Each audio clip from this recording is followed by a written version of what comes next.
नमस्कार,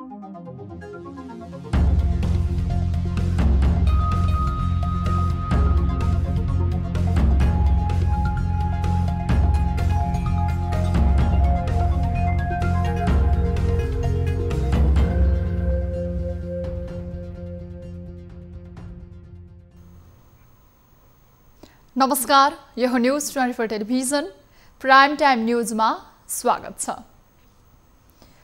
नेकपा भित्र विवाद बढिरहेका बेला यदि पार्टी फुटे त्यसको मुख्य जिम्मेवार नेतृत्व नै हुने नेता कार्यकर्ताले चेतावनी दिइरहेका छन्। उता अध्यक्ष द्वयको भने अहिलेसम्म संवाद हुन सकेको छैन। हरेक भेटमा एकअर्काप्रति आरोप प्रत्यारोप र कटाक्ष गरिरहँदा पार्टी फुटको अवस्थामा छ। अध्यक्ष केपी ओली प्रचण्डलाई दोष लगाइरहेका छन् भने प्रचण्ड ओलीलाई बैठक बोलाउन पनि नमान्ने ओलीको अडान नै पार्टी विवाद मलजल भइरहनुको कारण देखिरहँदा पछिल्ला केही दिन ओलीको सक्रियता बढेको छ। खासमा पार्टीभित्र देखिएको विवाद समाधान गर्न अध्यक्ष द्वय बिना अरूले सक्दैनन् पनि। दुवै टसको मस हुँदा अवस्था बिग्रने देखेर नै होला अध्यक्ष ओलीले विवाद समाधान गर्न छलफललाई प्राथमिकता दिएका छन्। त्यति मात्र नभई यसअघि स्थायी कमिटीको बैठकका निर्णय मान्ने सम्मको कुरा आउँदा विवाद केही मत्थर हुने देखिन्छ। तर त्यसका लागि हाल सचिवालय सदस्यले माग्दै आएको बैठक बोलाउँदा मात्रै बिस्तारै अवस्था साम्य हुँदै जान सक्छ। अब प्राइम टाइम न्यूजका हेडलाइन्स। पार्टी फुट रोक्न नेकपा अध्यक्ष ओलीको सक्रियता, विघटित कार्यदल बिउताउँदै बैठक बोलाउन पार्टीभित्रबाट दबाव, 5 सचिवालय सदस्यको अल्टिमेटम सकियो।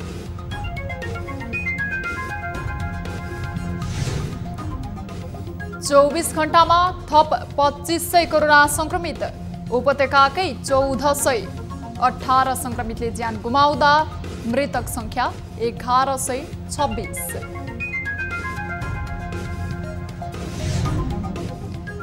संघीय लोकतान्त्रिक गणतन्त्र नेपाल वा नेपाल मात्रै लेख्ने विवाद संसदीय समितिमा, सरकारको निर्देशनमा समितिको रोक, परराष्ट्र मन्त्रीले गरे बचाउ।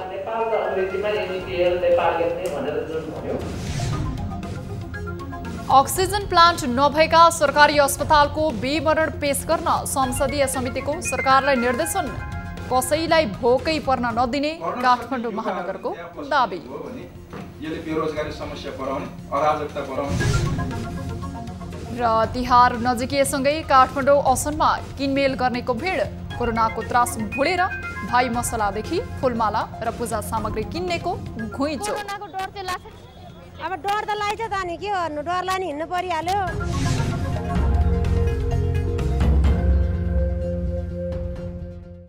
हामी निरन्तर न्यूजमा छौं। नेपाल कम्युनिस्ट पार्टी नेकपाका अध्यक्ष एवं प्रधानमन्त्री केपी शर्मा ओलीले स्थायी कमिटी बैठकका निर्णय कार्यान्वयन गर्न आफू तयार भएको बताउनु भएको छ।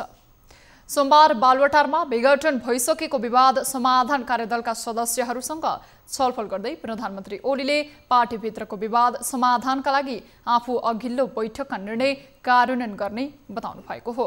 कार्यदल सदस्य सुरेन्द्र पाण्डेले सचिवालय बैठक बोलाएर पार्टीभित्र देखिएका विवाद समाधान गर्न र स्थायी कमिटी बैठकका निर्णयहरू कार्यान्वयन गर्न सुझाव दिएको र प्रधानमन्त्री ओली सकारात्मक देखिनु भएको बताउनुभयो। यसअघिको विवाद समाधान गर्न कार्यदल गठन गरिएको भए पनि अहिले कार्यदल विघटन भइसकेको छ। यद्यपि औपचारिक रूपमा बस्ने भनिएको कार्यदलको बैठक भने प्रचण्ड निकट 2 सदस्यको अनुपस्थितिका कारण भने बस्न सकेन। यस्तै महासचिव विष्णु पौडेल मार्फत अध्यक्ष दाहालले सचिवालय बैठक बोलाउन अध्यक्ष ओलीलाई सन्देश पठाउनु भएको छ। पार्टीमा देखिएको विवाद समाधानको पहल गर्न सोमबार महासचिव पौडेल खुमलटार पुग्नु भएको थियो। नेकपा अध्यक्ष केपी शर्मा ओली र पुष्पकमल दाहाल बीचको विवाद सतहमा छ। पार्टी फुटको अवस्थामा पुग्दा अध्यक्ष द्वय कसको रसी बलियो भन्ने देखाउनमा व्यस्त छन्।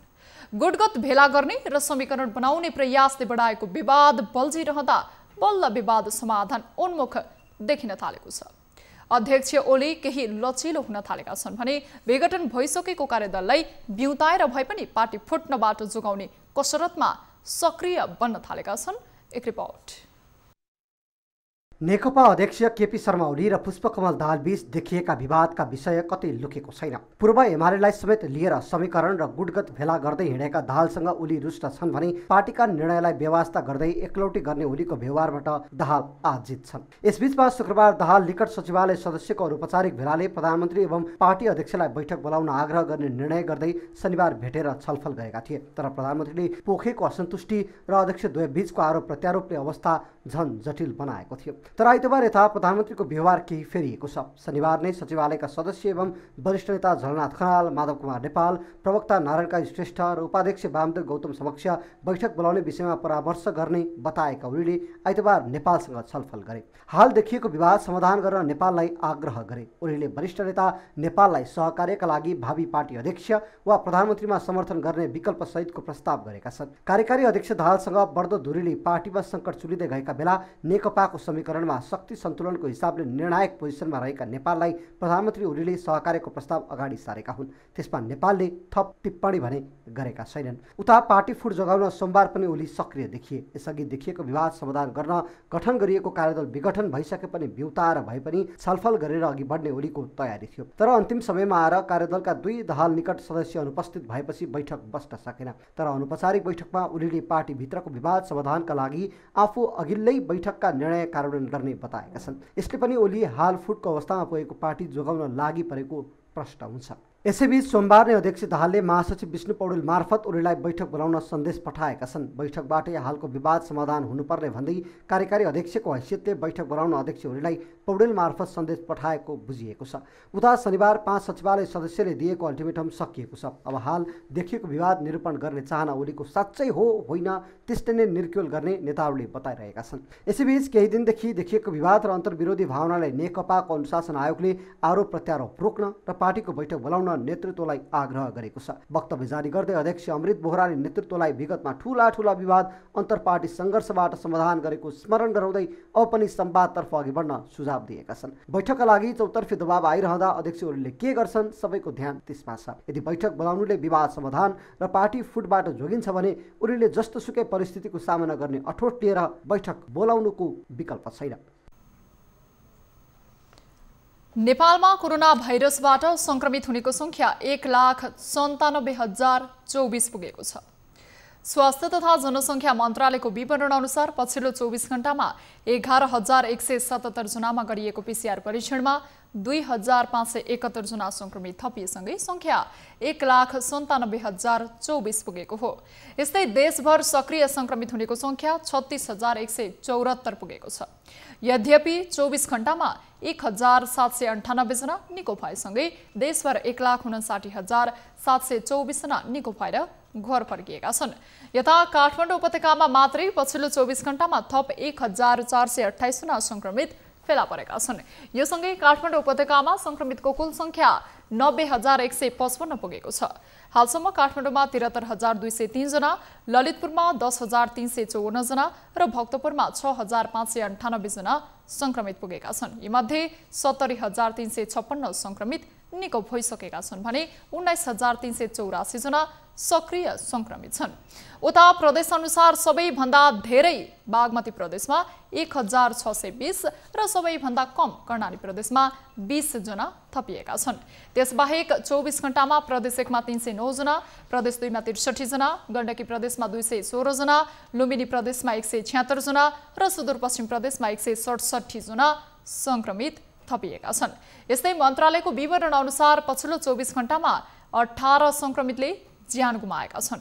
यो सँगै मृतकको संख्या 1,126 पुगेको छ। पछिल्लो 24 घण्टामा लुम्बिनी प्रदेशमा 2 जना, बागमती प्रदेशमा 8 जना, प्रदेश 1 मा 4 जना, प्रदेश 2 मा 2 जना, गण्डकी प्रदेशमा 1 जना, सुदूरपश्चिम प्रदेशमा 1 जना संक्रमितले ज्यान गुमाएका छन्। मन्त्रालयको विवरण अनुसार सबैभन्दा धेरै 552 जनाको मृत्यु बागमती प्रदेशमा भएको छ भने सबैभन्दा कम कर्णाली प्रदेशमा 13 जनाको मृत्यु भएको छ। यी बाहेक प्रदेश 1 मा 141 जना, प्रदेश 2 मा 167 जना, गण्डकी प्रदेशमा 65 जना, लुम्बिनी प्रदेशमा 161 जना र सुदूरपश्चिम प्रदेशमा 27 जनाले ज्यान गुमाएका छन्। यसैगरी क्वारेन्टिनमा रहनेको संख्या 967 छ। यस्तै संस्थागत र होम आइसोलेसनमा गरी कुल 36,174 जना छन्। हालसम्म देशभर कुल 15,51,254 जनाको PCR परीक्षण भएको छ। संसदीय समितिले संघीय लोकतान्त्रिक गणतन्त्र नेपालको सट्टामा नेपाल मात्र लेख्ने निर्णय कार्यान्वयन नगर्न सरकारलाई निर्देशन दिएको छ। सोमबार बसेको प्रतिनिधि सभाको राज्य व्यवस्था तथा सुशासन समितिले संघीय लोकतान्त्रिक गणतन्त्र नेपालको सट्टामा नेपाल मात्र लेख्ने निर्णय कार्यान्वयन नगर्न सरकारलाई निर्देशन दिएको हो। समिति सभापति शशि श्रेष्ठले मुलुकको औपचारिक नाम संघीय लोकतान्त्रिक गणतन्त्र नेपाल रहेको स्पष्ट भएकाले उक्त कुरा सच्याएर नेपाल मात्रै राख्ने भन्ने निर्णय तत्कालका लागि कार्यान्वयन नगर्न निर्देशन दिनुभएको छ। समितिको उक्त निर्देशनमा नेकपाका सांसदहरू विजय सुब्बा र नवराज सिलवालले फरक मत राख्नु भएको थियो। समितिले मुलुकको नाम परिवर्तन गर्नुपर्ने भएमा संसदमा प्रस्ताव ल्याउन पनि निर्देशन दिएको समिति सभापति श्रेष्ठले बताउनुभयो। नैतिक नियोगबाट हुने पत्राचार र कतिपय सरकारी लिखतहरूमा समेत नेपालको औपचारिक नाम नेपालीमा संघीय लोकतान्त्रिक गणतन्त्र र अङ्ग्रेजीमा federal democratic Republic of Nepal लेख्ने गरिएकोमा अब उपरान्त चाहिँ नेपालको औपचारिक नाम नेपालीमा नेपाल र अङ्ग्रेजीमा एनईपीएल नेपाल लेख्ने भनेर जुन भन्यो। सोमबार कानुन मन्त्रालयले मन्त्री परिषदको निर्णयपछि नेपाल मात्र लेख्न परिपत्र गरेको विषयमा सोमबार समितिले परराष्ट्र मन्त्री प्रदीप गेवालीसँग छलफल गरेको थियो। छलफलमा मन्त्री गेवालीले देशको नाममा कुनै विशेषण जोड्न जरुरी नभएको भन्दै मन्त्री परिषदको निर्णयको बचाव गर्नुभयो। संघीय लोकतान्त्रिक गणतन्त्र मुलुकको नामसँग सम्बन्धित नभई नेपालको राज्य प्रणालीसँग भएकाले यो विषयमा धेरै बहस गर्न आवश्यक नभएको उहाँको दाबी थियो। नेपाल सरकार लेख्नु, संघीय लोकतान्त्रिक गणतन्त्र नेपाल सरकार लेख्नु, अर्थात् नेपालको नामको बारेमा गएको शान्ति प्रक्रियाका कहीँ भनौँ न संविधान जारी हुँदा विस्तृत शान्ति सम्झौतामा हस्ताक्षर गरेर संविधान जारी हुँदासम्मको 10-11 वर्षको अवधिमा कहिले पनि त्यसमा कुनै क्वेसन थिएन। त्यस्तै नेकपाका सांसदहरू विजय सुब्बा र नवराज सिलवालले पनि सरकारको निर्णयमा आफ्नो सहमति रहेको भन्दै कुनै निर्देशन दिन नपर्ने धारणा राखेका थिए। तर नेकपाका सांसद पम्फा भूषाल, लालबाबु पण्डित तथा प्रतिपक्षी दलका केही सांसदहरूले मुलुकको औपचारिक नाम नेपाल मात्रै राख्ने सरकारले गरेको निर्णय उपयुक्त नभएको बताएका थिए। Federal democratic Republic of Nepal भनेको चाहिँ एउटा नयाँ युग हो। नेपालको एउटा युग पुरानो युगलाई समाप्त पारेर फेरि नयाँ युगको सुरुवात भएको। यसलाई त्यति सजिलै न्यूनीकरण गरेर उयो भन्ने कुराले चाहिँ ज्यादै गम्भीर यसले आशय समेत राखेको हुनसक्छ भन्न सकिन्छ। 4 मा स्पष्ट रूपमा उल्लेख छ नेपाल राज्यको परिभाषा नेपाल स्वतन्त्र, अविभाज्य, सार्वभौमसत्ता सम्पन्न, धर्मनिरपेक्ष, समावेशी, लोकतन्त्रात्मक, समाजवाद उन्मुख, संघीय लोकतान्त्रिक गणतन्त्रात्मक राज्य हुनेछ। यसअघि विभिन्न कूटनीतिक नियोगबाट हुने पत्राचार र कतिपय सरकारी लिखतहरूमा समेत नेपालको औपचारिक नाम संघीय लोकतान्त्रिक गणतन्त्र नेपाल र अङ्ग्रेजीमा federal democratic Republic of Nepal लेख्ने गरिएको थियो। न्युजहरू अझै बाँकी नै छन्, अहिलेलाई ब्रेक।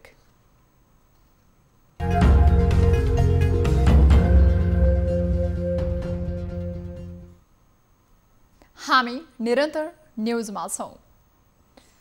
असोज 11 गतेको मन्त्री परिषद बैठकले अब उपरान्त संघीय लोकतान्त्रिक गणतन्त्र नेपाल नलेख्ने भन्दै गरेको निर्णय विवादमा परेको छ। सरकारको सोही निर्णय अनुसार कानुन, न्याय तथा संसदीय मामिला मन्त्रालयद्वारा मातहतका निकायमा परिपत्र गरियो र कानुन मन्त्रालयको यही परिपत्र 753 वटै स्थानीय तहसम्म सर्कुलर भइसकेको छ। तर सरकारको यो निर्णयले संविधानको उल्लङ्घन भएको भन्दै विभिन्न क्षेत्रबाट चर्को विरोध भइरहेको छ भने संसदीय समितिबाट समेत निर्णय कार्यान्वयन नगर्न सरकारलाई निर्देशन दिएको छ। एक रिपोर्ट। संविधानको धारा 4 मा नेपाललाई स्वतन्त्र, अविभाज्य, सार्वभौम सत्ता सम्पन्न, धर्मनिरपेक्ष, समावेशी, लोकतन्त्रात्मक, समाजवाद उन्मुख, संघीय लोकतान्त्रिक गणतन्त्रात्मक राज्य भनी परिभाषित गरिएको छ। तर मुलुकभर पहिचान भने मात्र नेपाल शब्दले हुने गर्दछ। यो नेपालको मात्र नभई अन्य मुलुकको पनि हुने चिनारी हो। देशको व्यवस्था जे भए पनि आधिकारिक नाममा चिनिने भनेको नामबाटै हो। सोही कारणले सरकारले पनि संघीय लोकतान्त्रिक गणतन्त्रात्मक नेपालको ठाउँमा मात्रै नेपाल भन्ने गरी व्यवस्था गर्दा चौतर्फी विरोध भइरहेको छ। प्रतिपक्षी मात्र होइन, सत्ता पक्षकै नेता कार्यकर्ताले सरकारको यो निर्णयलाई संहिता विरोधी कदम भनेका छन्। कांग्रेस प्रवक्ता विश्वप्रकाश शर्मा र समाजवादी पार्टीका नेता एवं पूर्व प्रधानमन्त्री बाबुराम भट्टराईले यसलाई सङ्कटको संज्ञा दिएका छन्। बाबुराम भट्टराई लेख्छन्, संयुक्त राष्ट्र संघमा देश राज्यका नाम उनीहरूको संविधान राज्य प्रणाली अनुरूप हुने आम प्रचलन हो। सोही अनुसार नेपालको नाम federal democratic Republic of Nepal रहेकोमा ओली सरकार किन पछि हटेको हो? यो स्वीकार्य छैन। दालमा कालो छ है, सबैले प्रतिवाद गरौँ, खबरदार। कांग्रेस प्रवक्ता विश्वप्रकाश शर्मा लेख्छन्, संघीय लोकतान्त्रिक गणतन्त्र नेपाल नलेख्न सरकारले मातहतलाई दिएको निर्देशन आपत्तिजनक छ। प्रधानमन्त्री ओली जेल बस्दाको सिद्धान्त सम्झने कि संविधान निर्माण गर्दाको प्रतिबद्धता? होशियार, संविधानको मर्म विरुद्धको कर्म ठाडै अस्वीकार्य छ। जय नेपाल। तर प्रधानमन्त्री केपी शर्मा ओलीले एक टेलिभिजनलाई दिएको अन्तर्वार्तामा भने देशको अगाडि मुलुकको शासन प्रणाली पनि राख्नु जरुरी नभएको प्रश्न आएका छन्। प्रस्तावनामा हामी नेपाली जनताले यस्तोका साथ संघीय लोकतान्त्रिक गणतन्त्रात्मक शासन प्रणाली भएको नेपाल देशको संविधान यो जारी गरेका छौँ भनेर लेखेको छ। प्रणाली शासकीय व्यवस्था के हो, शासकीय प्रणाली के हो भन्दा संघीय लोकतान्त्रिक गणतन्त्र। देश होइन, प्रणाली हो त्यो। देश चाहिँ नेपाल हो। यता सोमबार मात्रै संसदीय समितिले सरकारलाई तत्काल उक्त निर्णयलाई कार्यान्वयन नगर्न निर्देशन दिएको छ। नेपालको औपचारिक नाम नेपालीमा नेपाल र अङ्ग्रेजीमा NEPL नेपाल लेख्ने भनेर जुन भन्यो, यो भनिसके पछाडि यहाँ आएको तर्कको आधारमा यो नै औपचारिक नाम थियो, पहिला किन परिवर्तन गर्नु पर्यो भन्ने हिसाबले र अहिलेको परिस्थिति उपयुक्त होइन यो गर्ने, यदि गर्ने नै हुँदाखेरि पनि संसदबाटै गर्दा हुन्छ भन्ने त करिब सबै जसोको नै भनाइ आयो। समितिको बैठकमा परराष्ट्र मन्त्री प्रदीप ग्यावालीले देशको नाममा अन्य विशेषण लगाउनु कूटनीतिक क्षेत्रमा शोभा नदिने भन्दै नेपाल मात्र राख्न खोजिएको भन्दै सरकारी निर्णयको बचाउ गरेका थिए। संविधान जारी हुँदा विश्व शान्ति सम्झौतामा हस्ताक्षर गरेर संविधान जारी हुँदासम्मको 10-11 वर्षको अवधिमा कहिले पनि त्यसमा कुनै क्वेसन उठेन। माननीय सरिता गिरीले पहिलो संविधान सभामा उठाउनु भएको थियो नाम परिवर्तन गर्नु भनेर, कसैले पनि त्यो कुरालाई मानेन। हामीले नेपालको नाम नेपालै राख्यौँ। त्यसमा आजको छलफल नेपाललाई के भन्ने, त्यसमा विशेषण राख्ने कि नराख्ने भन्ने कुरा। विशेषण राख्ने आवश्यकता संविधानले महसुस गरेन। यता संविधानको धारा 274 मा नेपालको सार्वभौमिकता, भौगोलिक अखण्डता, स्वाधीनता र जनतामा निहित सार्वभौम सत्ताको प्रतिकूल हुने गरी संविधान संशोधन समेत गर्न नपाइने उल्लेख छ। तर यो संविधान विपरीत भएको ठम्याई नेताहरूले गर्न थालेका छन्। के छ अन्य मुलुकको व्यवस्था? अमेरिकाको पुरा आधिकारिक नाम हो संयुक्त राज्य अमेरिका। भारतको आधिकारिक नाम हो भारतको गणतन्त्र। यस्तै चीनको जनगणतान्त्रिक चीन, यस्तै थुप्रै मुलुकको नाममा कतै देशको शासन प्रणाली जोडिएको छ। तर अधिकांश मुलुकले आफ्नो व्यवस्था उल्लेख गर्दैनन्। जस्तै भारत, चीन, अमेरिका, कोरिया भनेर उल्लेख गर्ने हुँदा सरकारले पनि सोही नजिर अनुसार नेपालको प्रणालीलाई नलेखी मात्र नेपाल लेख्ने निर्णय गरेको हो। संयुक्त राष्ट्रसङ्घमा आधिकारिक पूर्ण नाम लेखिए पनि बोलाउँदा नेपाल नै भनेर बोलाइन्छ। तर हालको निर्णय संविधानले गरेको व्यवस्थाको प्रतिकूल हुन जान्छ, किनकि सो अनुसार नेपालीमा संघीय लोकतान्त्रिक गणतन्त्र नेपाल र अङ्ग्रेजीमा federal democratic Republic of Nepal लेखिने भनिएको छ। संसदीय समितिले अक्सिजन प्लान्ट नभएका सरकारी अस्पतालको विवरण पेश गर्न सरकारलाई निर्देशन दिएको छ। सोमबार बसेको प्रतिनिधि सभा अन्तर्गतको उद्योग तथा वाणिज्य र श्रम तथा उपभोक्ता हित समितिले कोरोना उपचारका लागि अक्सिजन अपरिहार्य भए पनि केही अस्पतालमा अक्सिजन प्लान्ट नभएको सूचना आएपछि विवरण पेश गर्न भनेको हो। त्यस्तै अक्सिजन प्लान्ट बिग्रेका अस्पतालको तत्काल अक्सिजन प्लान्ट मर्मत गरी सुचारू गर्न पनि बैठकले निर्देशन दिएको छ। बैठकले काठमाडौँ उपत्यकाका मेयरहरूसँग कोरोना उपचारको व्यवस्थापनका बारेमा छलफल गरेको थियो। त्यस्तै छलफलमा समितिले खुल्ला मञ्चमा खाना नखुवाउन गरिएको निर्णयबारे प्रश्न गरेका थिए। समितिका सांसदको प्रश्नमा काठमाडौँ महानगरका मेयर विद्यासुन्दर साक्यले खुला मञ्चमा निःशुल्क खाना खुवाएको विषय सबैको सरोकारभित्र परेको भन्दै त्यसलाई व्यवस्थित गर्ने बताउनुभयो। साथै कसैलाई पनि भोकै पर्न नदिने समेत उहाँले दाबी गर्नुभयो। आफूले काम गरेर कमाएर बचेको भए केही दिने हो भने गर्न सक्ने युवाहरू पनि त्यहाँ बसिदिनु भएन। गर्न नसक्ने जो शारीरिक रूपमा अशक्त छन्, मानसिक रूपमा अशक्त छन्, त्यसको जिम्मेदार हामी लिन्छौँ, राज्यले दिन्छौँ। तर गर्न सक्ने युवाहरू पनि त्यहाँ बसिदिने हो भने यसले बेरोजगारी समस्या बढाउने, अराजकता बढाउने। भोलि काठमाडौँमा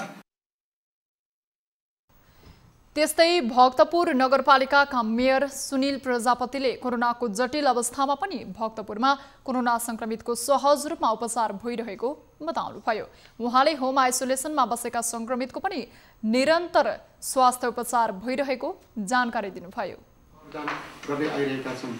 कोभिडको यो जटिल अवस्थामा पनि चिकित्सकहरूलाई पालो मिलाएर दैनिक 300 भन्दा बढी बिरामीहरूलाई सेवा प्रदान गर्दै आएका छन्। भक्तपुर नगरपालिकाको अहिले 3वटा जनस्वास्थ्य केन्द्रहरू छन्, 30 जना डाक्टरहरू हुनुहुन्छ र प्रत्येक घरमा नर्सिङ सेवा प्रदान गर्ने व्यवस्था छ।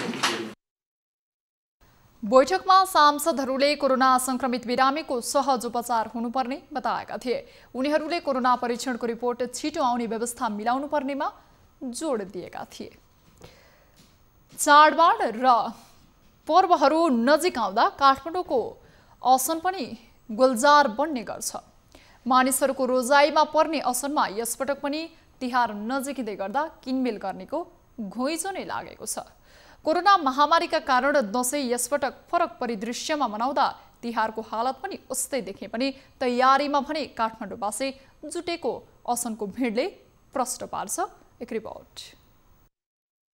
कोरोना महामारीको बीचै पनि तिहारको लागि किनमेल गर्नेहरूको भिड बढेको छ असन न्यू रोडमा।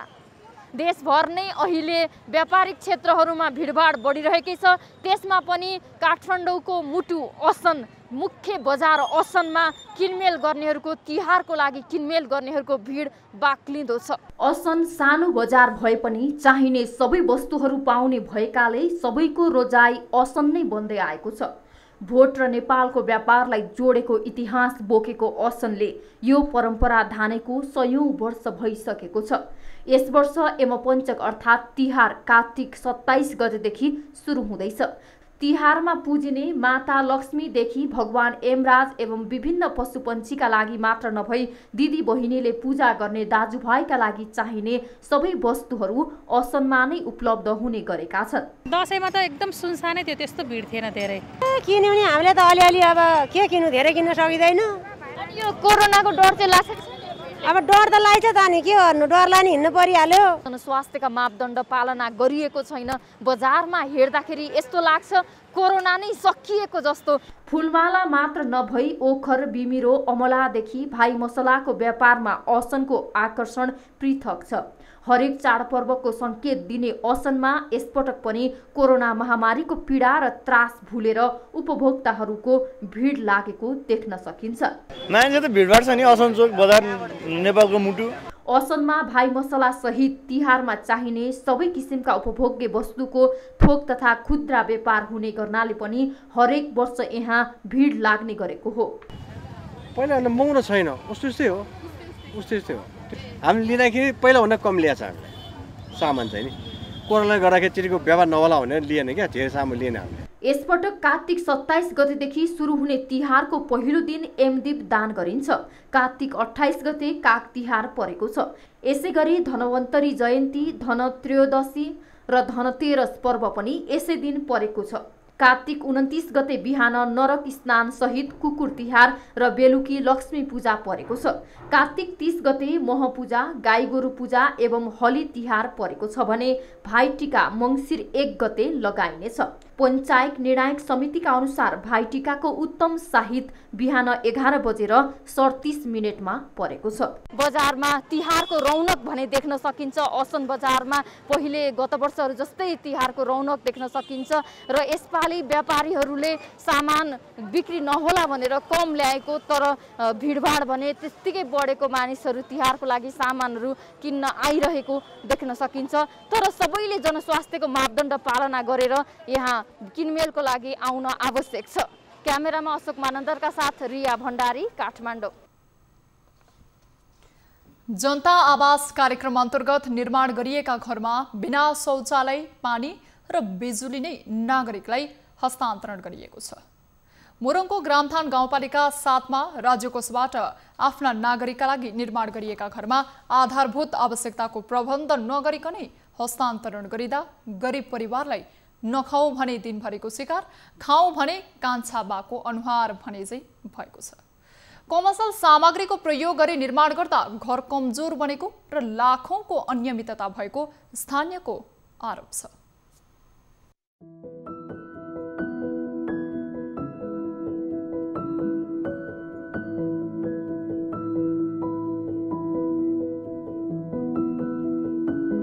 सुनसरी मोरङ सिँचाइ आयोजना अन्तर्गत ग्रामथान गाउँपालिका वार्ड नम्बर 7 मै पर्ने नहरको डिलमा बसोबास गरिरहेका सुकुम्बासीहरूलाई 2070 सालमा त्यस स्थानबाट हटाइएको थियो।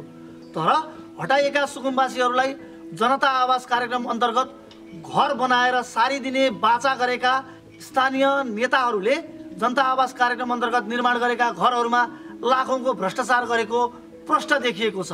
निर्माण गरिएका घरहरूमा कतै कतै दिवाल चर्किएका छन् भनेदेखि घरहरूमा प्लास्टर गरिएको समेत उकिएको पाइएको छ। त्यसै गरिकन शौचालयमा प्रयोग गरिएका प्यानहरू फुटेका छन् भने खानेपानीमा प्रयोग गरिने पाइपहरू समेत कमसल प्रयोग गरेको पाइएको छ। खोलामा जानुपर्छ, समस्या आउँछ, राति उदि केटाकेटी बुढाबुढी सबैले दिक्कत छ हामीलाई टोयलेटको। पहिले यहाँ उद्घाटन गर्नुभन्दा अगाडि सबै थोकको समस्या यो खतम गरेर न यहाँ मान्छे बसाउनु पर्थ्यो। एक त काम कतिपय यहाँ काम पुरा भएको छैन, त्यतिकै अधुरो छोड्दैछ। मान्छेहरू गरिब मान्छे घर नभएर यहाँ आएर बसिसकेको छ। दुःख पार नै यहाँको सर, त्यसको दुःखको समस्याको समाधानै छैन यहाँ।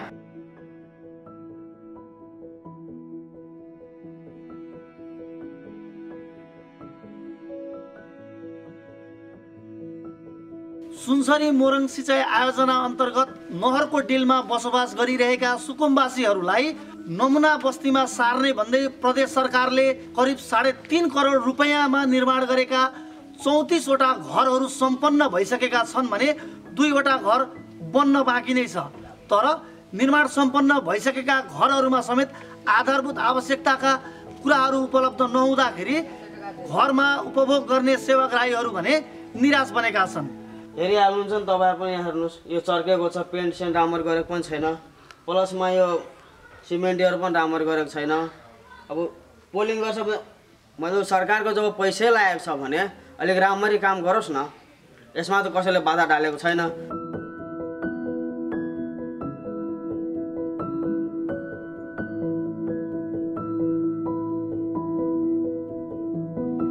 संघीय सरकारको तराई मधेस समृद्ध कार्यक्रम, त्यसै गरिकन पूर्वाधार विकास कार्यक्रम र स्थानीय गाउँपालिकाको संयुक्त साझेदारीमा निर्माण गरिएका घरहरूमा निर्माण सामग्री समेत कमसल प्रयोग गरिएको पाइएको छ। निर्माण गरिएका घरहरूका भित्ताहरू चर्किएका छन् भने भुइँहरू समेत प्लास्टर ठाउँ ठाउँमा उकिएको देखिएको छ। त्यसै गरिकन निर्माण गरिएका शौचालयहरूको प्यान हदसम्म जडान गरिएको छैन भनेदेखि धारा र कलहरूको समेत निर्माण नगरिदिँदै स्थानीयहरू मारमा परेका छन्। कोरोना भाइरसका कारण यस वर्ष देशभरको पर्यटन क्षेत्रमा ठूलो असर पुगेको छ। चाडपर्वको समयमा आन्तरिक पर्यटकले भरिभराउ हुने क्षेत्र पनि सुनसान छन्। 7 महिनापछि बल्ल प्रदेश नम्बर 1 को पर्यटकीय स्थल भेडेटारमा पर्यटकको सामान्य चहल पहल सुरु भएको छ। एक रिपोर्ट।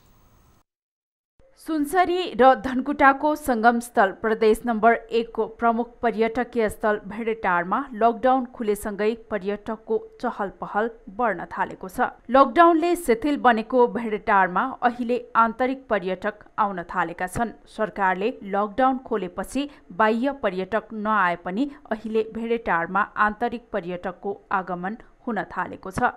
चहल पहल बढेसँगै व्यवसाय फस्ताउने व्यवसायीहरूको दाबी छ। लकडाउन खुलिसकेपछि भेडेटारको सवालमा पर्यटकहरूको चाप केही मात्रामा बढेको छ, तर विगतमा जस्तो व्यवसाय चाहिँ भएको छैन। चहल पहल बढेसँगै भेडेटारमा प्रदेश नम्बर 1 बाट सर्वसाधारण भेडेटारको मनोरम दृश्य अवलोकन गर्न पुग्न थालेका छन्। झण्डै 7 महिनादेखि पर्यटन क्षेत्र स्थिर हुँदा व्यवसायीले अर्बौं घाटा बेहोर्नु परेको थियो। लकडाउनलाई खकुलो बनाएपछि भेडेटार आउने पर्यटकहरू सामान्य बढेको अवस्था छ। गत सालको भन्दा त धेरै कम नै हो। केही राहत चाहिँ नै यहाँको व्यवसायलाई चाहिँ दिएको छ। तर हामी पूर्ण रूपमा अझै पनि व्यवसाय सञ्चालन गरेर हामीले चाहिँ नि भनौँ न विभिन्न चाहिँ हाम्रो चाहिँ व्यवसायमा सँग आबद्ध रहेका चाहिँ कर्मचारीहरूलाई सबैलाई पुनः हामीले जागिर चाहिँ दिलाउन सकेको छैन। ठप्प बनेको व्यवसायका कारण धराशयी बनेका होटल व्यवसाय अब भने तिङ्ग्रिने विश्वास व्यवसायको छ। कोभिड-19 का कारण अझै पनि सोचे अनुरूप पर्यटक आउने वातावरण बनिसकेको छैन। भेडेटारमा साना तथा ठूला गरी करिब 150 वटा होटल सञ्चालनमा छन्। सुनसरीबाट टिभी जर्नलिस्ट सन्तोष काफ्लेको रिपोर्ट। अब बिजनेस न्यूज।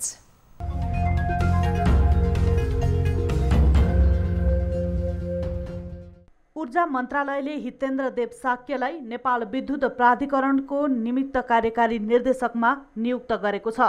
अर्को व्यवस्था नभइन्जेलसम्मका लागि भन्दै मन्त्रालयले साक्यलाई निमित्त प्रमुख तोकेको हो। साक्यले सोमबार नै पद बहाली गरेका छन्। उपकार्यकारी निर्देशक साक्यलाई एनए इन्जिनियरिङ कम्पनीबाट काज फिर्ता गरेर नियुक्ति दिएको हो। ऊर्जा मन्त्री वर्षमान पुनले शुक्रबार प्राधिकरण सञ्चालक समिति बैठकमा साक्यलाई काज फिर्ता गराउन निर्देशन दिएका थिए। साक्यलाई यसअघिका निमित्त कार्यकारी निर्देशक लेखनाथ कोइरालाले प्राधिकरणको केन्द्रीय कार्यालयमा हाजिर हुन आइतबार निर्देशन दिएका थिए। यसअघिका निमित्त कार्यकारी निर्देशक कोइराला साक्य भन्दा कनिष्ठ उपकार्यकारी निर्देशक हुन्। साक्य र कोइरालाको एउटै ब्याचमा 12औं तहका लागि बढुवा भए पनि 11औं तहमा साक्यको बढुवा कोइरालाको भन्दा छिटो भएको थियो। त्यसैले वरिष्ठतामा साक्य कोइराला भन्दा अघि छन्। यसअघि ऊर्जा मन्त्री वर्षमान पुनले कुलमान घिसिङको कार्यकाल सकिएपछि प्राधिकरण हाजिर गरिरहेका उपकार्यकारी मध्येबाट कोइरालालाई वरिष्ठताका आधारमा निमित्तको जिम्मेवारी दिएका थिए। तर घिसिङको पुनर्नियुक्त गर्न असहमत भएका प्रधानमन्त्री केपी शर्मा ओलीले प्राधिकरणको वरिष्ठ अधिकारीलाई पन्छाएर कनिष्ठलाई निमित्तको जिम्मा दिएको भन्दै मन्त्री पुनसँग असन्तुष्टि पोखेका थिए। नेपाल निर्माण व्यवसाय महासंघले निर्माण व्यवसाय क्षेत्रमा कोभिड-19ले पारेको प्रभाव र समस्याको विषयमा सरकारको ध्यान आकर्षण गराएको छ। नेपाल निर्माण व्यवसाय महासंघको प्रतिनिधि मण्डलले भौतिक पूर्वाधार तथा यातायात मन्त्रालय तथा सार्वजनिक खरिद अनुगमन कार्यालयका सचिवलाई छुट्टा-छुट्टै भेटी निर्माण व्यवसाय क्षेत्रमा कोभिड-19ले पारेको प्रभाव र समाधानका उपायका बारेमा जानकारी गराएको हो। महासंघले भौतिक पूर्वाधार तथा यातायात मन्त्रालयका सचिव रविन्द्रनाथ श्रेष्ठ र सार्वजनिक खरिद अनुगमन कार्यालयका सचिव सूर्य प्रसाद गौतमलाई भेटेर समस्या राखेको हो। महासंघ अध्यक्ष रवि सिंह नेतृत्वको प्रतिनिधि मण्डलले सचिव द्वयलाई भेटी धरौटी रकम, कोभिड-19 को मापदण्ड, निर्माण कार्यको म्याद थप, बैंक ग्यारेन्टी तथा बीमा, क्रेडिट लाइन कमिसन लगायतका विषयमा जानकारी गराएको थियो। लामो समयसम्मको लकडाउनका कारण निर्माण कार्यहरू प्राय बन्द रहेको र चाडपर्वपछि पनि निर्माण कार्य सुरु हुने निश्चित नभएको हुँदा त्यस अवधिसम्मको घरभाडा, बैंक किस्ता ब्याज, कर्मचारी तलब आदि ओभरहेडका खर्चहरूले गर्दा निर्माण क्षेत्रमा नगद प्रवाह कम रहेको जानकारी महासंघले गराएको छ। धरौटी बापतको रकम बजारमा आएको खण्डमा निर्माण व्यवसायले निर्माण क्षेत्रलाई सुचारू गर्न सक्ने हुँदा निर्माण कार्यको रकम भुक्तानी गर्न महासंघले माग गरेको छ। नेपाल चीन उद्योग वाणिज्य संघले चीनको स्वशासित क्षेत्र तिब्बतका लागि महावाणिज्य दूतसँग भेटेर सो आग्रह गरेका हुन्। महावाणिज्य दूत नवराज ढकालले दुई बीचको व्यापार प्रबन्धन तथा समस्याहरू समाधानका लागि प्रयास गर्ने बताए। लामो समयदेखि तातोपानी नाका पूर्ण रूपमा सुचारू हुन नसकेको हुँदा यातायात नेपाली व्यापारीहरूको सामान नाकामै अलपत्र परेको छ। महावाणिज्य दूत ढकालले नाकामा अलपत्र परेका कन्टेनर र सामानको विषयमा चीनलाई अवगत गराएर निकास खोज्ने बताए। नेपाल चीन उद्योग वाणिज्य संघका अध्यक्ष त्रिभुवनधर तुलाधरले कोभिड-19 का कारण नाकामा पूर्ण रूपमा सुचारू हुन नसकेको यातायात सुचारू गर्न पहलका लागि अनुरोध गर्नुभयो। दुई देशबीच व्यापार सहजीकरणका लागि सडक विस्तार गरिनुपर्ने, चीन सरकारद्वारा 8030 नेपाली उत्पादनमा प्रदान गरिएको शून्य भन्सार सदुपयोगका लागि प्रक्रिया सबलीकरणका लागि सङ्घले आग्रह गरेको छ। नेपालले चीन निर्यात गर्दा नेपाली क्वारेन्टिन प्रमाणपत्र स्वीकार नगरेको कारण दुई देशको भन्सार कोडमा 8 अङ्क र 6 अङ्क प्रयोग हुँदा समस्या हुने गरेको हुँदा प्रक्रियालाई सहज गर्न व्यवसायीले जोड दिएका छन्।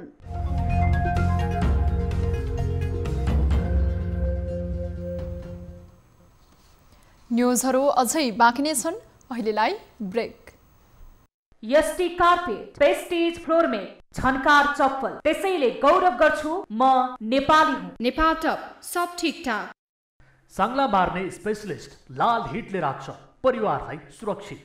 बाबा सनफ्लावर ओइल, शुद्धता यसमै भेटिन्छ। Live on shampoo and conditioner are sulfate and paraben free. They cleanse gently and nourish deeply. Axis shows the world at your feet. Made in Nepal. Compound कुखुरे र ढुङ्गे जाली तथा जियो टेक्सटाइल चाहिएमा अमात्य तार जाली वसुन्धरा 985110 90155 हो। आफ्नो विश्वास हो Trishakti cement. Plumber CPVC pipes and fittings, विश्वास प्लम्बिङको। जहाँ इच्छा त्यहाँ भाइनेट। भाइनेट अब सबै कनेक्टेड। स्वदेशमा बनेको कञ्चनजङ्घा अगरबत्ती, पवित्र सुवास जहाँ मन बस्छ। नेपाल गुणस्तर चिन्ह प्राप्त जानकी केबलका उत्कृष्ट उत्पादनहरू, राइज वायर तथा home guard wires and cables.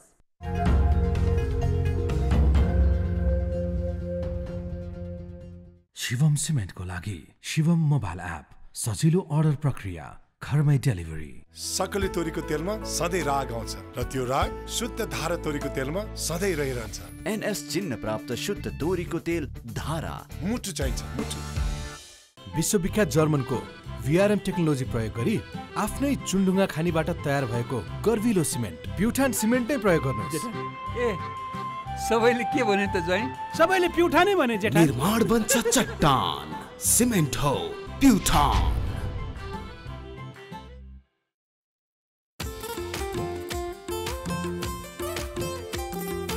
यसपालिको Dashain Tihar digital आशीर्वाद, मोबाइल ब्याङ्किङ ग्लोबल स्मार्ट हुन्छ हाम्रो साथ। आशीर्वाद पनि दक्षिणा पनि मोबाइल ब्याङ्किङ ग्लोबल स्मार्टबाट। ग्लोबल आइनी ब्याङ्क, सबैका लागि ब्याङ्क।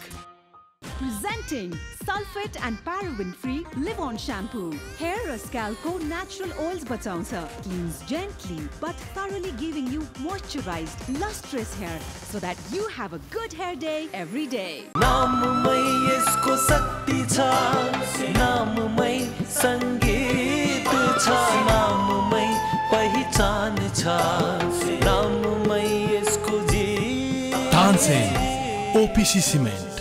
शिवम सिमेन्टको लागि शिवम मोबाइल एप, सजिलो अर्डर प्रक्रिया, घरमै डेलिभरी।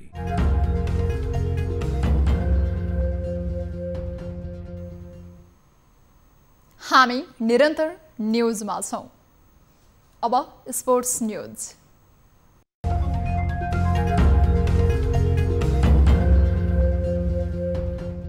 नेपाली राष्ट्रिय फुटबल टिमका गोलकिपर प्रशिक्षक विकास मल्लले तयारी राम्रो भएको प्रतिक्रिया दिएका छन्। बांग्लादेशसँगको मैत्रीपूर्ण फुटबलका लागि गोलकिपर प्रशिक्षक रहेका मल्लले समय नपाएकाले केही अप्ठ्यारो महसुस भए पनि खेलमा आउन केही समय भएकाले सुधार हुने विश्वास व्यक्त गरेका छन्। अहिले नेपाली टिमको गोलकिपरमा कप्तान किरण चेम्जुङ आफै छन् भने दीप कार्की र विशाल श्रेष्ठ छन्। विकेश कुथु भने अन्तिम समयमा बांग्लादेश आउन पाएनन्। 3 दिन होटल क्वारेन्टिनमा बसेपछि शेख जमल धनमुन्डी मैदानमा आइतबारदेखि अभ्यास थालिएको थियो। बालगोपाल महर्जनको प्रशिक्षणमा नेपाली टिमले बांग्लादेशसँग कार्तिक 28 र मङ्सिर 2 गते गरी 2वटा मैत्रीपूर्ण फुटबल म्याच खेल्नेछ। नेपालले विश्वकप छनौटको खेल खेलिरहेकाले यसलाई उक्त म्याचको अभ्यासका लागि लिएको छ। कोरोना भाइरसको महामारीका कारण लामो समय स्थगित हुँदै आएको खेलकुद गतिविधिका बीच नेपालले बांग्लादेशसँग मैत्रीपूर्ण फुटबल खेल खेल्न लागेको हो।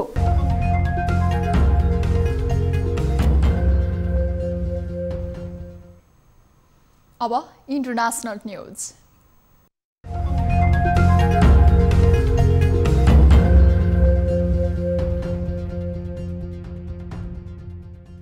भारतको बिहारमा 3 चरणमा सम्पन्न भएको विधानसभा निर्वाचनको मतगणना मंगलबार हुने भएको छ। हाल यो निर्वाचनको विषयमा विभिन्न संस्थाहरूले गरेको मत सर्वेक्षणको नतिजा सार्वजनिक भएका छन्। मत सर्वेक्षणमा पूर्व मुख्यमन्त्री लालू यादवका छोरा तेजस्वी यादवको महागठबन्धन अगाडि देखिएको छ। यद्यपि अधिकांश मत सर्वेक्षणले भने बिहारमा कुनै पनि एक पार्टीको स्पष्ट बहुमत नआउने देखाएको छ। मत सर्वेक्षणले यो निर्वाचनमा निकै कडा प्रतिस्पर्धा हुन सक्ने देखिएको छ। तेजस्वी नेतृत्वको विपक्षी गठबन्धनले 243 मध्ये 128 सिटमा बहुमतसहित जित हासिल गर्ने र एनडीए गठबन्धनले 49 सिट ल्याउने प्रक्षेपण गरेको छ भने चिराग पासवान नेतृत्वको लोक जनशक्ति पार्टी एलजेपीले 6 सिट ल्याउने अनुमान छ। भाजपा जेडीयूको सत्तारूढ गठबन्धनलाई चुनौती दिन तेजस्वी नेतृत्वको आरजेडी, कांग्रेस आई र वामपन्थी पार्टीले महागठबन्धन बनाएर चुनाव लडेका हुन्।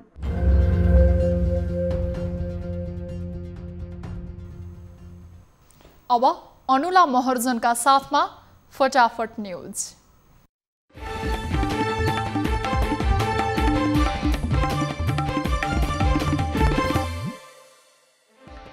पुष्पकमल दाहाल निकट नेताहरू उपस्थित नभएपछि प्रधानमन्त्री केपी ओलीसँगको कार्यदलको बैठक स्थगित। कार्यदलका 6 सदस्य मध्ये जनार्दन शर्मा र पम्फा भूषाल अनुपस्थित। मुलुकको परिवर्तनलाई कमजोर बनाउने प्रयत्न भइरहेको सभामुख अग्निप्रसाद सापकोटाको गुनासो। विकासका लागि सबै दल एक ठाउँमा आउन आवश्यक रहेको दावी। संघीय लोकतान्त्रिक गणतन्त्र नेपाल नै लेख्न सरकारलाई संसदीय समितिको निर्देशन। देशसँग कुनै विशेषण जोड्न आवश्यक नभएको भन्दै परराष्ट्र मन्त्री प्रदीप ग्यावालीको बचाउ। पछिल्लो 24 घण्टामा देशभर 2571 जनामा कोरोना संक्रमण पुष्टि। नेपालमा कोरोना संक्रमितको कुल संख्या 1,97,024 पुग्यो। नेपालमा कोरोनाका कारण पछिल्लो 24 घण्टामा थप 18 जनाको मृत्यु। कोरोना संक्रमणबाट मृत्यु हुनेको संख्या 1126 पुग्यो। काठमाडौँ उपत्यकामा एकै दिन थपिए 1428 नयाँ कोरोना संक्रमित। काठमाडौँमा 1136, ललितपुरमा 201 र भक्तपुरमा 91 जनामा संक्रमण पुष्टि। काठमाडौँको दक्षिणकाली नगरपालिकाद्वारा नगरवासीको निःशुल्क कोरोना बीमा र पीसीआर परीक्षण गर्ने तयारी। बीमा शुल्क केन्द्र र नगरपालिकाले मिलेर बेहोर्ने। देशभर चिसो बढ्यो। आजको न्यूनतम तापक्रम 8 डिग्री सेल्सियस मापन। हुम्लाको तापक्रम माइनसमा झर्यो। कर्मचारीमा कोरोना संक्रमण देखिएपछि सिराहाको लहानस्थित फ्रेन्च मोडल अस्पताल सिल गरियो। अस्पतालमा कार्यरत 2 जना स्वास्थ्यकर्मीमा संक्रमण पुष्टि। विद्युत प्राधिकरणको निमित्त कार्यकारी निर्देशकमा हितेन्द्र देव साक्य नियुक्त। अर्को व्यवस्था नभइन्जेलसम्मका लागि भन्दै साक्यलाई निमित्त प्रमुख तोकियो। विभिन्न बहानामा लुकीछुपी भारतीय सीमासम्म पुर्याइएका 12 नेपाली युवतीको उद्धार। सीमा कटाउने क्रममा 4 जना सीमा नाकाबाट र अन्य 7 जना भारतबाट उद्धार। बढी शुल्क लिन खोजिएको भन्दै काठमाडौँ विश्वविद्यालयका विद्यार्थीहरू अनसनमा। अनलाइन कक्षाको शुल्क बुझाउन ताकेता गरेपछि विद्यार्थीहरू असन्तुष्ट। खाद्य वस्तुमा रिलेबलिङ गर्दै गर्दा पक्राउ परेकालाई 1 वर्ष कैदसहित जरिवाना। प्रति व्यक्ति 3-3 लाख रुपैयाँ जरिवाना गरिएको विभागद्वारा जानकारी। गत चैत्रदेखि बन्द भएका डोल्पाका विद्यालयहरू खुल्न थाले। सरकारको निर्देशन विपरीत विद्यालय खोलेको भन्दै प्रशासनद्वारा पुनः बन्द गर्न निर्देशन। बागलुङकी 54 वर्षीय एक कोरोना संक्रमित महिलाको हेलिकप्टरबाट उद्धार। थप उपचारका लागि काठमाडौँ ल्याइयो। मुगुको ताल्चा गमगढी बजार नजिकैको बाटोमा ट्रक फस्दा सडक अवरुद्ध। सडक नखुलेपछि गमगढीदेखि छुट्ने लामो तथा छोटो दूरीका सबै यातायात ठप्प। डडेलधुराको भागेश्वर गाउँपालिका 1 रूपालमा चितुवाको आक्रमणले गर्दा एक बालकको मृत्यु हुनेमा अन्दाजी 12 वर्षीय दिलबहादुर सावत। म्याग्दीको मल्कवाङमा निर्माणाधीन स्वास्थ्य चौकीको भवन अलपत्र। विगत 3 वर्षदेखि निर्माण सुरु भएको स्वास्थ्य चौकीको भवनले पूर्णता पाउन नसक्दा पूर्वाधार जीर्ण बन्दै। सुनको मूल्य निरन्तर उकालो। आज पनि 500 रुपैयाँले बढेर प्रति तोला 98,200 मा कारोबार। चाँदीको मूल्य भने प्रति तोला 1285 रुपैयाँ कायम। साताको दोस्रो दिन नेप्सेपरी सूचक झण्डै 4.5 अङ्कले बढ्यो। सोमबार 3 अर्ब 69 करोडको सेयर कारोबार।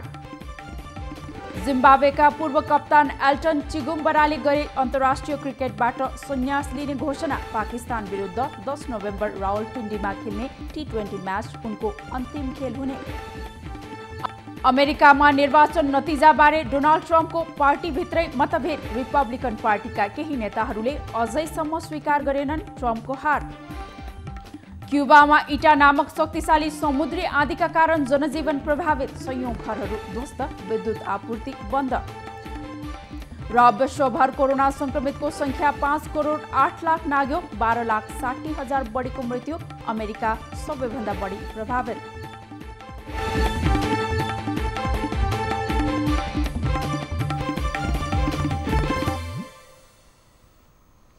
अब एउटा रोचक प्रसङ्ग।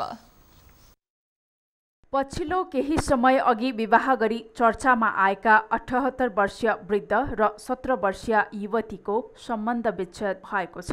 धेरै वर्ष अन्तरका बावजुद पनि इन्डोनेसियाका 78 वर्षीय आवा सार्ना र 17 वर्षीय नोनिनविदको विवाह भएको थियो। तर उनीहरूको विवाह भएको 22 दिनपछि नै सम्बन्ध विच्छेद भएको छ। 78 वर्षीय आवा सार्नाले विवाहका बेला बेहुलीलाई नगदका साथसाथै धेरै जिन्सी सामानहरू उपहार दिएका थिए। त्यस्तै बेहुलीको तर्फबाट पनि विवाहमा धेरै रकम दिइएको थियो। तर उक्त रकम गायब गरिएको आरोप बेहुलीमाथि लागेको छ, जसका कारण आवा सार्नाले सम्बन्ध विच्छेद गरेको बताइएको छ। तर युवतीको परिवारले भने ती दुई बीचको सम्बन्ध राम्रो भएको र अचानक सम्बन्ध विच्छेदको खबर सुन्दा अचम्मित भएको बताएका छन्। केही दिन यता यी नवविवाहित जोडीको तस्बिर सामाजिक सञ्जालमा भाइरल बनेको थियो। अब प्राइम टाइम न्यूज सक्नु अघि अहिलेसम्मका हेडलाइन्स पुनः एकपटक। पार्टी फुटबाट रोक्न नेकपा अध्यक्ष ओलीको सक्रियता। विघटित कार्यदल बिउताउँदै बैठक बोलाउन पार्टीभित्रबाट दबाव। 5 सचिवालय सदस्यको अल्टिमेटम सकियो। 24 घण्टामा थप 2500 कोरोना संक्रमित। उपत्यकाकै 1418 संक्रमितले ज्यान गुमाउँदै मृतक संख्या 1126।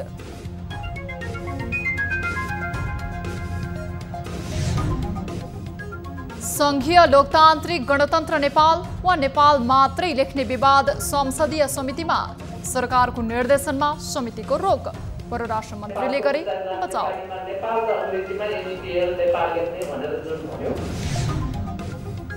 अक्सिजन प्लान्ट नभएका सरकारी अस्पतालको विवरण पेश गर्न संसदीय समितिको सरकारलाई निर्देशन। कसैलाई भोकै पर्न नदिने काठमाडौँ महानगरको दाबी। यसले बेरोजगारी समस्या बढाउने, अराजकता बढाउने। र तिहार नजिकिएसँगै काठमाडौँ असनमा किनमेल गर्नेको भिड। कोरोनाको त्रास भुलेरै भाइ मसलादेखि फुलमाला र पूजा सामग्री किन्नेको घुइँचो। अब डर त लाग्छ त नि, के गर्नु, डरलाई नि हिँड्नु परिहाल्यो।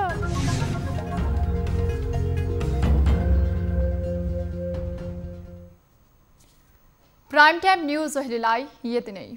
जाँदा जाँदै ताली र गालीका लागि हाम्रो प्रश्न। सरकार फेरिएकै ठिक कि नफेरिएकै ठिक? चुनावसम्म किन फेर्नु, नफेरिएकै ठिक भन्नेले तालीमा र फेरिए पनि हुन्छ वाक्कै भयो भन्नेले गालीमा। हाम्रो पात्रको एपमा गई भोट गर्नुहोला। थप न्यूजका लागि हाम्रो वेबसाइट www.news24nepal.com हेर्नुहोला। साथै हामीलाई फेसबुक, ट्विटर र युट्युबमा पनि फलो गर्न सक्नुहुनेछ। यस्तै मोबाइल, इमेल र भाइबरबाट न्यूज24 को हेल्प डेस्कमा केही समस्या र गुनासा छन् भने सम्पर्क गर्न सक्नुहुनेछ। हामी निरन्तर न्यूजमा छौं। नमस्ते।